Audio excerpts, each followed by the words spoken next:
Biasanya kalau orang menyantet ini pasti orang yang benci, kesel, marah. Ini santet untuk memang buat menyelakai.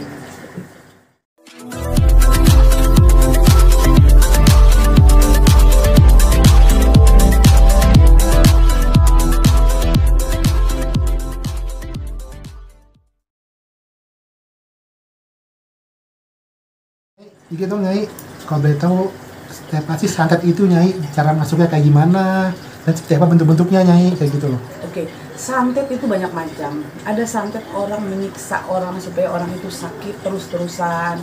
Setelah itu dia berobat kemana-mana dia tidak akan sembuh-sembuh. Setelah itu ada santet juga dengan santet waktu. Jadi pakai waktu, pakai santetnya 41 hari. Santet itu bisa membuat orang itu sampai meninggal. Setelah itu ada santet juga yang membuat orang bisa gila. Banyak macam santet itu. Jadi santet itu ada yang dikirimkan melalui lewat foto. Setelah itu ada juga setelah dibacakan mantra. Setelah itu pakai patung atau boneka itu baru ditusuk-tusuk itu ada. Tapi ada juga yang parang maya. Kalau kami orang Kalimantan bilang namanya parang maya. Parang maya itu seperti santet yang membuat orang itu harus meninggal. Nah, ada santet yang seperti itu. Itu biasanya diritualkan dengan sesajen dan banyak macam. Setelah itu dia kirimkan satu sosok yang untuk datang ke orang itu. Nah, ada juga orang yang itu sosok ini yang datang kadang-kadang ya saya bilang ada yang ditombak, ada yang diapakan seperti itu. Banyak macam santet itu. Berarti yang paling parah itu yang sampai meninggal ya Nyai? Santet waktu. Jadi dia pakai waktu. Jadi waktunya sananya 41 hari. Oh ini 6 bulan, pasti dia akan meninggal. Oke, Nyai, kalau santet seperti itu, apakah memang yang menggunakan santet itu mungkin kan ada juga yang bilang bahwa ada tukar tumbal gitu, ada segala macam. Oke, santet itu tidak ada tukar tumbal. Santet ya santet. Kalau tumbal ya tumbal. Tumbal itu kan biasanya orang mau pesugihan. Kalau santet itu tidak ada tukar tumbal. Jadi selama orang yang melakukan santet itu biasanya orang memakai ilmu hitam. Pakai ilmu hitam, jadi biasanya seperti itu. Santet itu akan masuk itu dengan dia biasanya orang mencari mata luka ya. Mata luka itu titik lemah seseorang itu. Walaupun orang itu mempunyai pagar atau orang pun mempunyai apa, itu biasanya akan dicari dari mata lukanya seperti itu. Mata luka itu titik lemahnya. Jadi santet itu akan masuk ke dalam seseorang itu. Oke, ada nggak sih orang yang kena santet itu? Katakanlah ada jangka waktu ya 14 hari segala macam itu, ada gak yang di kondisi dia sehat ngedropnya cepat langsung? Loh, ada orang yang santet itu ada yang menyiksa. Tadi saya bilang santet yang menyiksa kita, menyiksa orang itu orang dari sehat dibikin sakit kalau kata orang Dayak itu maiyun itu semakin drop, makin turun itu biasanya waktu.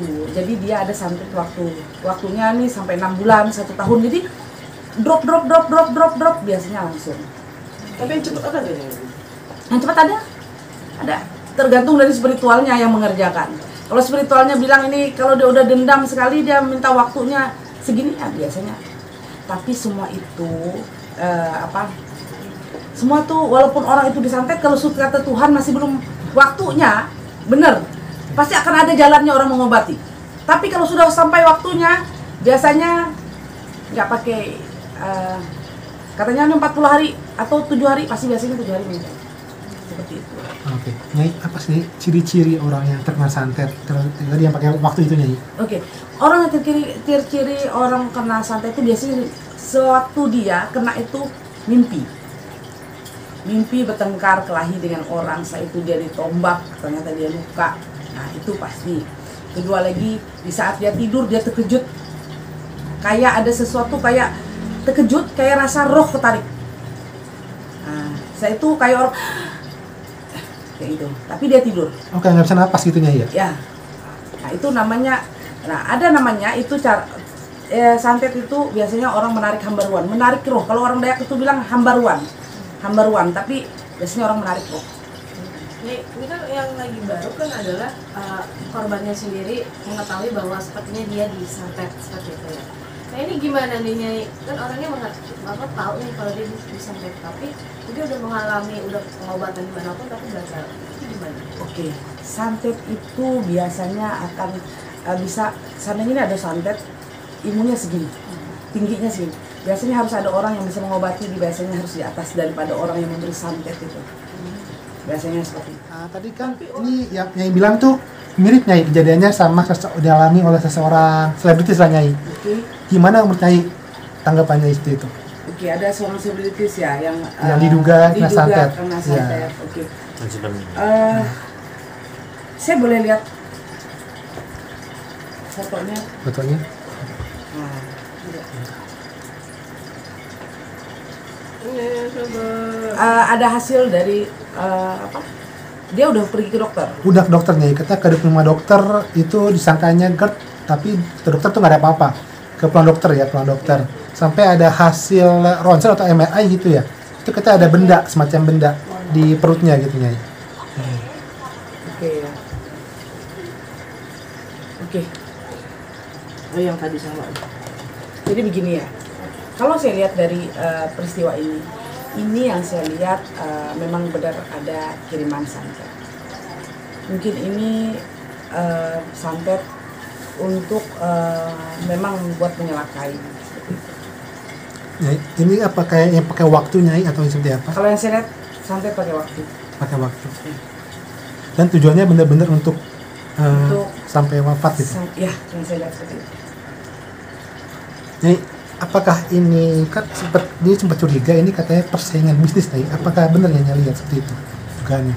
Oke, kalau masalah yang menyantet, biasanya kalau orang menyantet ini pasti orang yang benci, kesel, marah.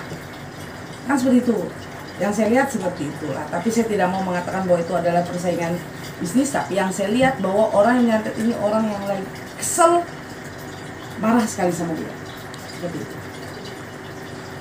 Sudah sampai ada hasil itu Nyai, Oh, kayak di perutnya kayak ada benda, semacam benda gitu oke. terlihat. Ya itu kan makanya saya bilang tadi di awal. Orang yang terkena santet itu biasanya orang menyantet itu kadang-kadang orang pakai boneka.